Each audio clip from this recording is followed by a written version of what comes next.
जय श्री कृष्ण। नमस्कार साथियों, आप सभी का स्वागत करता हूं अपने इस YouTube चैनल में, जहां आपको ज्योतिष, धर्म और व्रत त्योहार आदि से संबंधित जानकारियां निरंतर मिलती रहेगी। साथियों, हमारे धर्म शास्त्रों में सभी प्रकार के उपायों के लिए अनेक प्रकार के व्रत एवं त्योहार बताए गए हैं, उपाय भी बताए गए हैं। उन व्रतों में से एक बहुत ही महत्वपूर्ण व्रत है अनंत चतुर्दशी, जिसे इस कलयुग में समस्त पापों का शमन करने वाला और बहुत ही फलदायी व्रत माना जाता है। और प्रत्येक व्यक्ति को अपने जीवन में अनंत का व्रत करना ही होता है। तो आज हम इस वीडियो में जानेंगे कि ये अनंत चतुर्दशी का व्रत किसके लिए किया जाता है, कब किया जाता है और इसको करने का विधान क्या है। इन सब के बारे में जानने के लिए बने रहें वीडियो के अंत तक। और यदि आपने इस चैनल को सब्सक्राइब नहीं किया है तो सब्सक्राइब अवश्य कर लें और इसको लाइक, शेयर और पर्सनलाइज अवश्य करें, जिससे आपको ऐसी जानकारियां निरंतर मिलती रहेगी। साथियों, अनंत कौन है? गीता में अर्जुन को भगवान ने जिस विराट रूप का दर्शन कराया था, वही रूप अनंत का रूप है। यह व्रत जो है भाद्रपद महीने के शुक्ल पक्ष की चतुर्दशी को किया जाता है। आज हम विस्तार से जानेंगे कि इस व्रत को करने का विधान क्या है और इस बार अनंत चतुर्दशी का व्रत किस दिन किया जाएगा। तो निर्णय सागर पंचांग के अनुसार इस बार अनंत चतुर्दशी का व्रत 6 सितंबर वार शनिवार को किया जाएगा। अब हम जानते हैं कि अनंत व्रत करते समय हमें क्या करना चाहिए, अनंत व्रत करने का विधान क्या रहेगा। साथियों, अनंत का व्रत करने का विधान यह है कि जिस दिन व्रत किया जाता है, व्रत वाले दिन सूर्योदय से पहले ब्रह्म मुहूर्त में उठकर अपने नित्य क्रम से निवृत्त हुए तथा फिर किसी विद्वान आचार्य को बुलाकर भगवान का एकाग्रचित्त से पूजन करना चाहिए।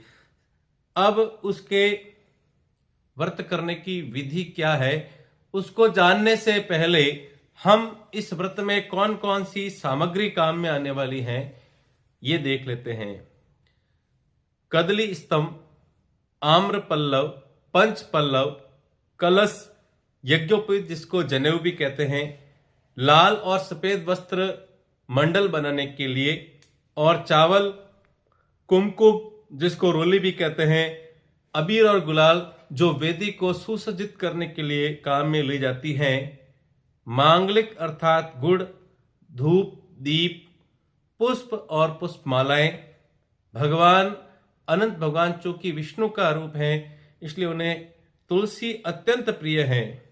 श्रीफल जो हमारी श्री में वृद्धि करता है, ऐसे 2 श्रीफल, तांबुल, सुपारी जिसको सुपारी कहा जाता है, पान के रूप में ये काम आती है। ऋतुफल, अनेक प्रकार के जो इस समय होने वाले सारे ऋतुफल, और विशेष रूप से कदली, माला और पंचामृत। पंचामृत किससे बनता है?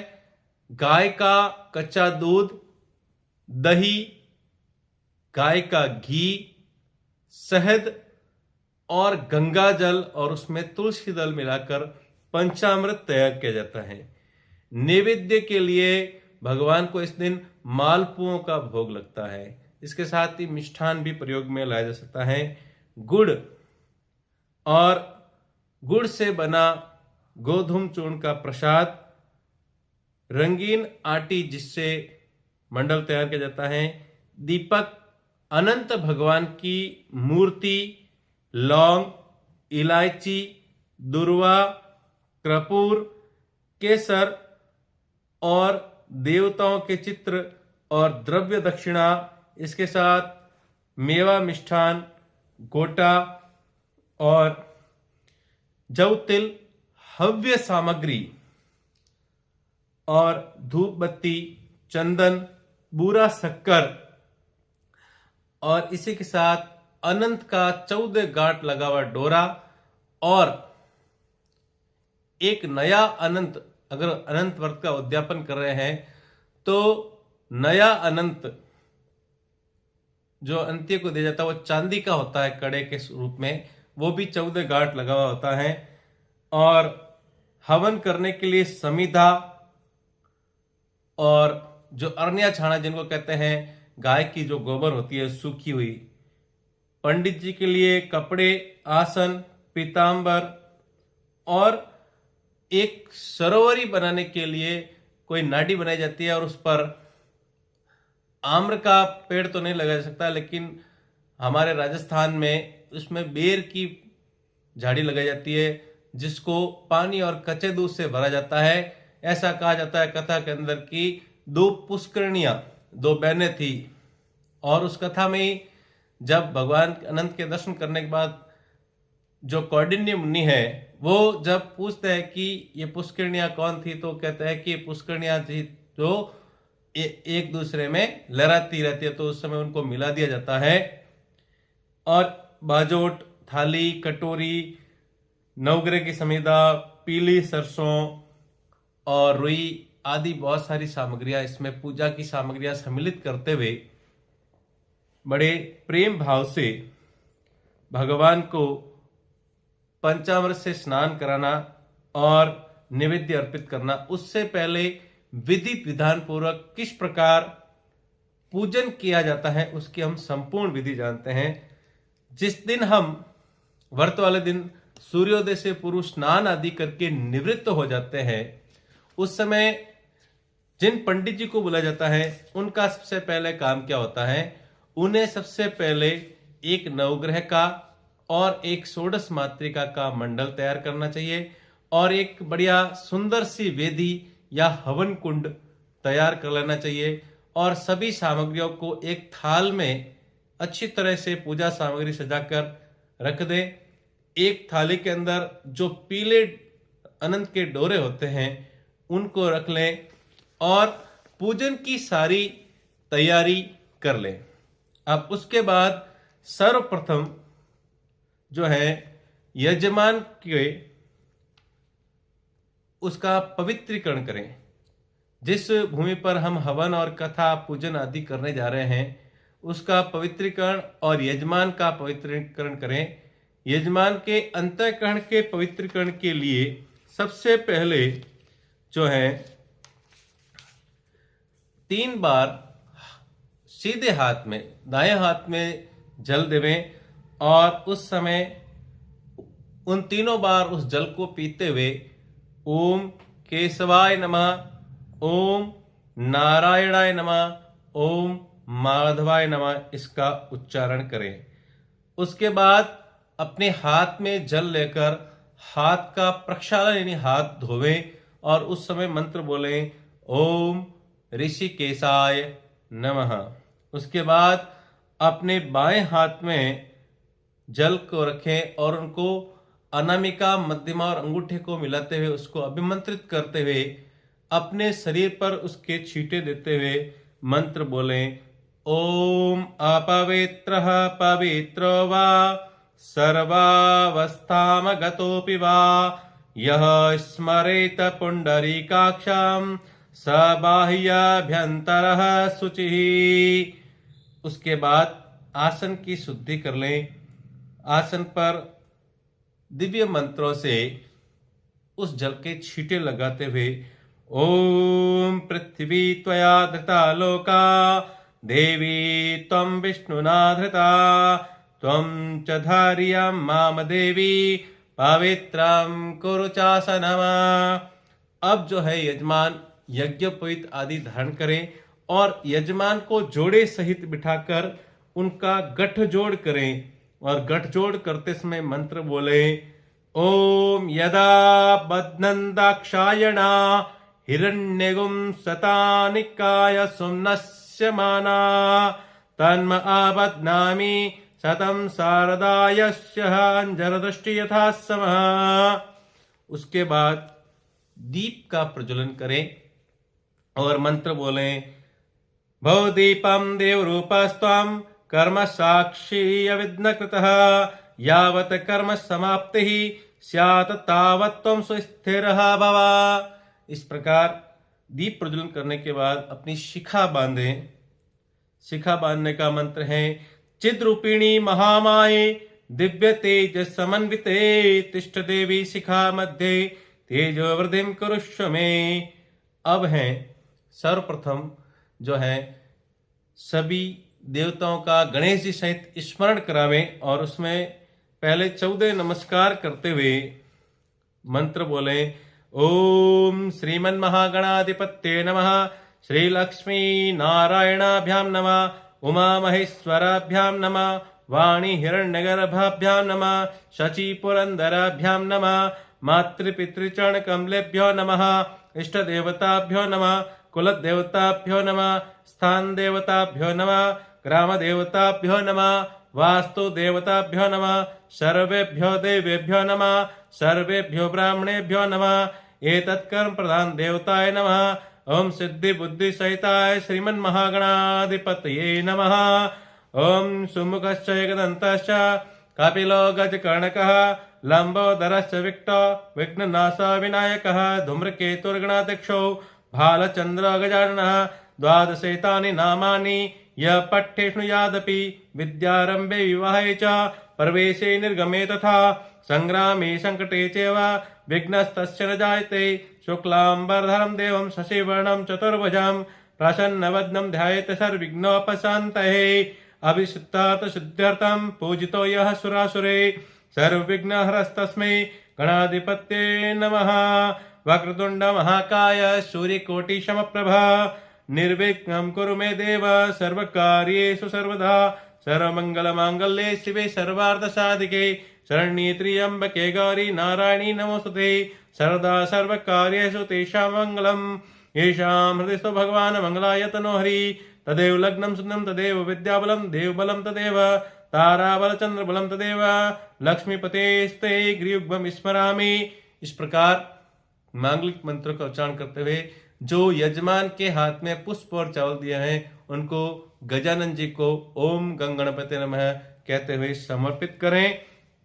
उसके बाद यजमान के हाथ में जल, गंध, अक्षत और दक्षिणा लेकर उनसे इस उद्यापन हेतु संकल्प कराएं और संकल्प कराते समय मंत्र इस प्रकार बोला जाता है, ओम विष्णु विष्णु विष्णु श्रीमद्भगवतो महापुरुषस्य विष्णोराज्ञया प्रवर्तमानस्य अद्य श्री ब्राह्मणेनि द्वितीयः प्रार्धे श्री श्वेतवारः कल्पे सप्तमे वैवस्वतमन्वन्तरे अष्टाविंशतितमे कलियुगे कलिप्रथम चरणे जम्बूद्वीपे भरतखण्डे तत्रापि परम पुनीते भारतवर्षे आर्यावर्तान्तर्गत ब्रह्मवर्तैकदेशे कुमारिकानां क्षेत्रे पुष्कर अरण्य संवे गंगा यमुनायाः पश्चिम तटे नर्मदायाः उत्तरे। अब जहाँ स्थान है उस स्थान का नाम लेते हुए सम्मत 2000 विक्रम संवत्सरे 2082 अमुक शालिवान शकाब्दे अर्थात 1947 इस समय तक चल रहा है, उसका नाम लेते हुए अभी जो है सूर्य दक्षिणायन है तो रवि दक्षिणायन है। फिर अभी जो ऋतु चल रही है जैसे अभी भाद्रपद शुक्ल में शरद ऋतु का आरंभ हो गया तो शरद ऋतु का नाम लेते हुए वर्षा ऋतु और शरद ऋतु का नाम लेते हुए भाद्रपद मासे शुक्ल पक्षे चतुर्दश्याम तिथो उस दिन शनिवार रहेगा तो शनिवासरे और उस दिन धनिष्ठा नक्षत्र रहेगा तो धनिष्ठा नक्षत्र। फिर जो है जो सूर्य जैसे इस समय जो है सिंह राशि पर है तो सिंह राशि से सूर्य और चंद्रमा उस दिन कुंभ राशि पर रहेगा तो कुंभ राशि से चंद्रे शेषेषु यथा सर्वेषु ग्रहेषु जो भी जिस स्थान पर ग्रह है उसका नाम लेते हुए गुण विशेषण विशिष्टायाम शुभ पुण्य तिथो यानी चतुर्दशी की शुभ पुण्य तिथि में उस व्यक्ति का यजमान का गोत्र और नाम उच्चारण करते हुए मम आत्मनः रोग दोष कष्ट पीड़ा निवारण अलक्ष्मी निवारणार्थम और श्रुति स्मृति पुराणोक्त फल प्राप्ति सपरिवार से मम यजमान से द्विपद चतुष्पद सहित से क्षेम से आयु आरोग्य ऐश्वर्य अभिवर्त समस्त श्री मंगल वाप्त्यर्थम भगवत भक्ति वर्ध्यर्थ यथा भी लिप्तो उपचारे द्रव्य। अब उसमें अनंत चतुर्दशी उद्यापन का नाम लेते हुए कि अनंत चतुर्दशी उद्यापनार्थे तद अंगत्वेन उसके अंग के रूप में गणपति हैं, कुलदेवी हैं, नवग्रह हैं, कलश स्थापन है और सभी देवताओं का पूजन और जो है हवन करिष्ये। तो यजमान बोलेगा करिष्यामि, फिर जो है उसको भगवान के आगे संकल्प को जो है समर्पित कर दें। उसके बाद जो पीले सरसों हैं उसको बाएं हाथ में लेकर पूर्व आदि दिशा से क्रम से छोड़ते हुए रक्षा विधान करें। पूर्वे रक्षतु गोविंदः आग्नेय्यां गर्वध्वजः याम्यां रक्षतु वाराहो नारसिंहस्तु नैऋत्यै वारुण्यां केशवो रक्षेत् वायव्यां मधुसूदनः उत्तरे श्रीधरो रक्षेत् ईशाने तु जनार्दनः ऊर्ध्वा गोवर्धनो रक्षेत् अधस्तास्त्रिविक्रमः एवं 10 दिशो रक्षेत् वासुदेव जनार्दनः। अपसर्पन्तु ये भूता भूमि संस्थिता ये भूता विघ्नकर्तास्ते नश्यन्तु शिवाज्ञयः यत्र संस्थितं भूतं स्थानमाश्रित्य सर्वतः तं त्यक्त्वा तु तत्सर्वं यत्रस्तत्र गच्छतु। अपक्रामन्तु भूतानि पिशाचा सर्वतो दिशमा सर्वेषां विरोधेन पूजा कर्म समारंभे।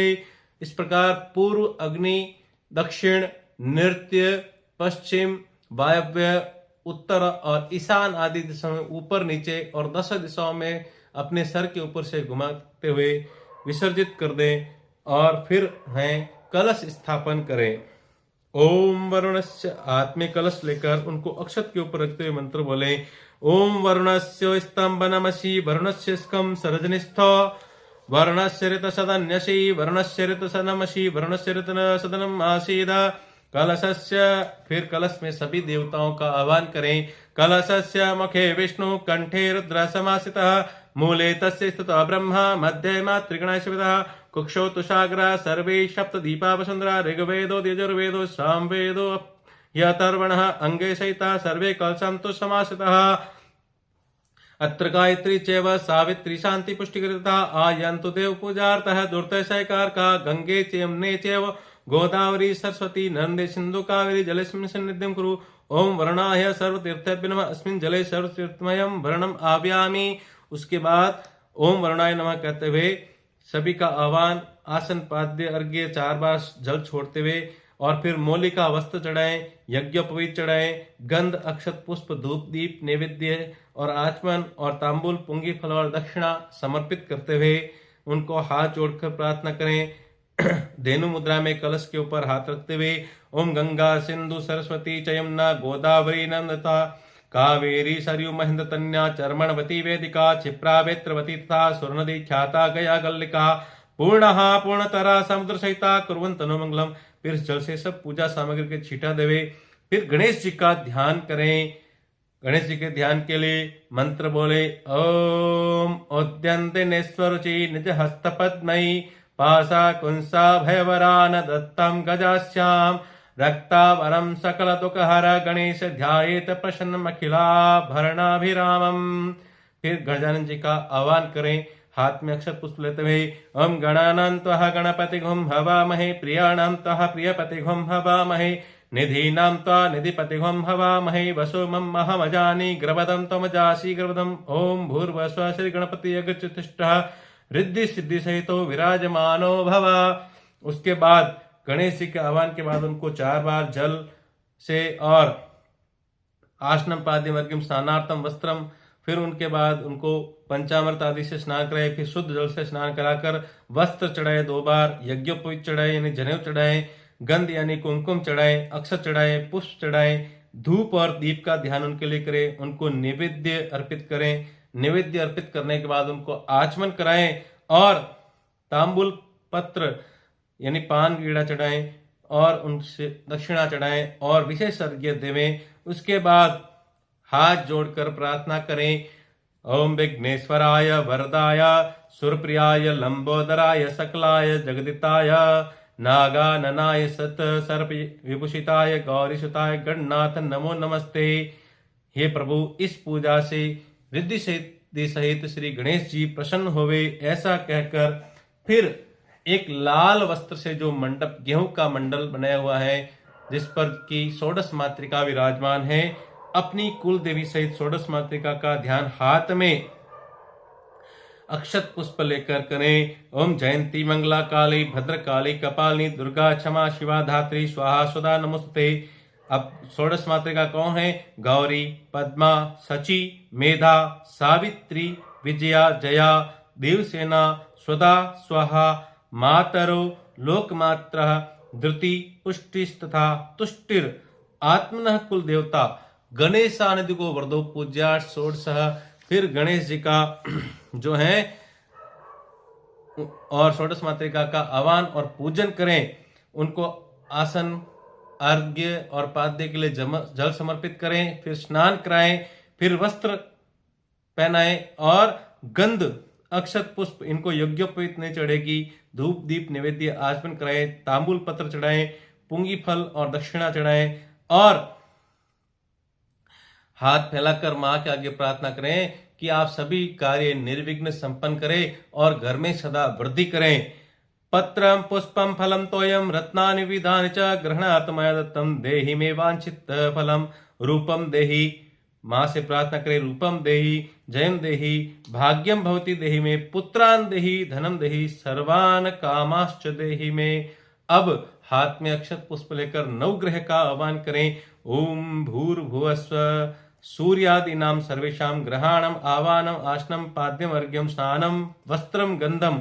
उनको आह्वान करने के बाद जल चढ़ाएं, स्नान कराएं और आसन देवें, अर्घ्य देवें, वस्त्र चढ़ाएं, गंध यानी कुमकुम चढ़ाएं, पुष्प अक्षत चढ़ाएं, धूप दीप नैवेद्य भोग लगाएं, आचमन करवाएं, तांबुल पुंगी और दक्षिणा चढ़ाएं और उसके बाद उनसे प्रार्थना करें। ओम ब्रह्मा मुरारिस त्रिप्रांतकारी भानु शशि भूमि सुतो बुधश्च गुरुश्च शुक्र शनि राहु केतवा सर्वे ग्रह शांति करः भवन्तु।